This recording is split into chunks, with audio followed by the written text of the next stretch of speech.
नमस्कार। आज बात करेंगे अहमदाबाद में हुए उस दुखद हादसे की, एयर इंडिया फ्लाइट 171। हमने कुछ शुरुआती रिपोर्ट्स देखी हैं और इस विश्लेषण में हमारी कोशिश यही है कि समझें कि असल में हुआ क्या था और जांच के शुरुआती नतीजे क्या कह रहे हैं। ये घटना है 12 जून 2025 की।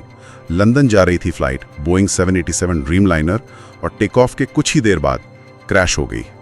विमान में 230 यात्री थे और 12 क्रू मेंबर, मतलब कुल 242 लोग। जी हाँ, और ये हादसा हुआ ठीक टेक ऑफ के बाद, जो उड़ान का एक बहुत ही नाजुक समय होता है।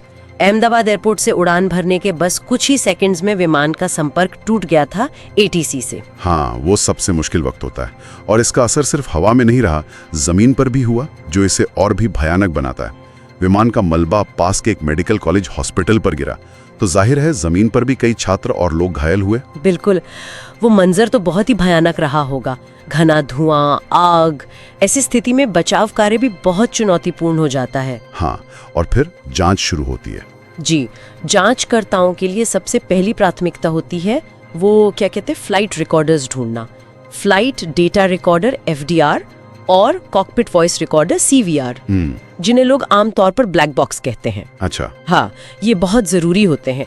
FDR से विमान की सारी तकनीकी जानकारी मिलती है, स्पीड, हाइट, इंजन परफॉर्मेंस, सब कुछ।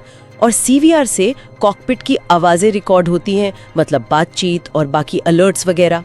और अच्छी बात ये रही कि इन्हें मलबे से जल्दी निकाल लिया गया। तो यहीं से जांच में कुछ सामने आया? शुरुआती रिपोर्ट्स क्या कह रही हैं? कुछ चौंकाने वाला? हाँ, देखिए, शुरुआती जांच एक बहुत अहम और सच कहूँ तो चिंताजनक बात की तरफ इशारा कर रही है। विमान का fuel control switch. Fuel control switch? जी, ऐसा लग रहा है कि ये स्विच जो इंजन तक फ्यूल सप्लाई कंट्रोल करता है, वो शायद कट ऑफ पोजीशन में था। मतलब बंद? टेक ऑफ के ठीक बाद फ्यूल स्विच बंद। इसका मतलब तो सीधा मतलब ये है कि दोनों इंजनों को फ्यूल मिलना बंद हो गया, और अगर फ्यूल नहीं मिलेगा तो इंजन बंद हो जाएंगे। टेक ऑफ के तुरंत बाद डबल इंजन फेलियर, ये तो लगभग हमेशा ही बहुत गंभीर नतीजा लाता है।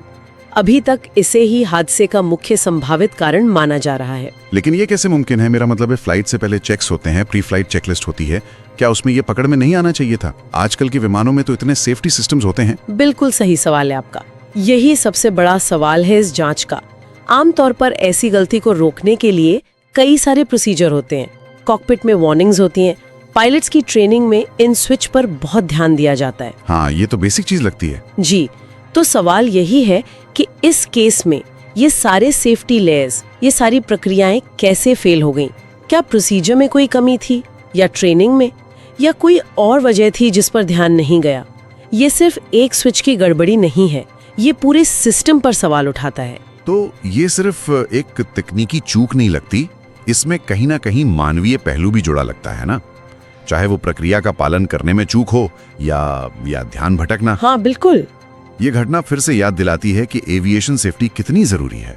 हर एक उड़ान कितने सारे चेक्स और बैलेंसेस और इंसान और मशीन के तालमेल पर निर्भर करती है। बिल्कुल सही कहा आपने।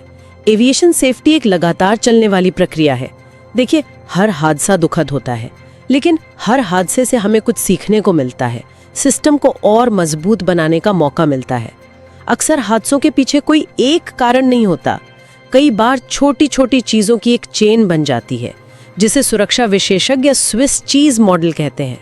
मतलब बचाव की कई परतों में जब छेद एक लाइन में आ जाते हैं, तब हादसा होता है। अच्छा, स्विस चीज मॉडल। जी, तो इस मामले में भी जांचकर्ता हर एंगल से देख रहे होंगे। तो अगर हम संक्षेप में देखें, एयर इंडिया 171 का हादसा एक बहुत बड़ी त्रासदी थी।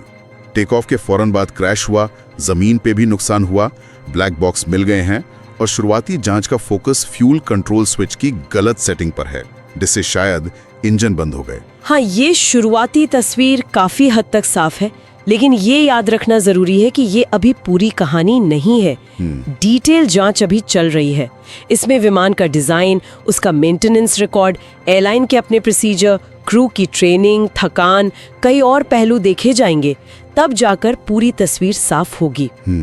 ये घटना वाकई सोचने पर मजबूर करती है कि आज के इस युग में, जहाँ इतनी एडवांस्ड, इतनी ऑटोमेटेड टेक्नोलॉजी है हमारे पास, फिर भी आखिर में कितना कुछ मानवीय फैसलों पर, मानवीय संचालन पर निर्भर करता है। और क्या हम हमेशा इस जटिल तकनीक और इस मानवीय तत्व के बीच का वो नाजुक संतुलन साध पाते हैं, खासकर तब जब एक छोटी सी, बिल्कुल छोटी सी चूक के इतने विनाशकारी, इतने दुखद परिणाम हो सकते हैं? ये एक बड़ा सवाल है।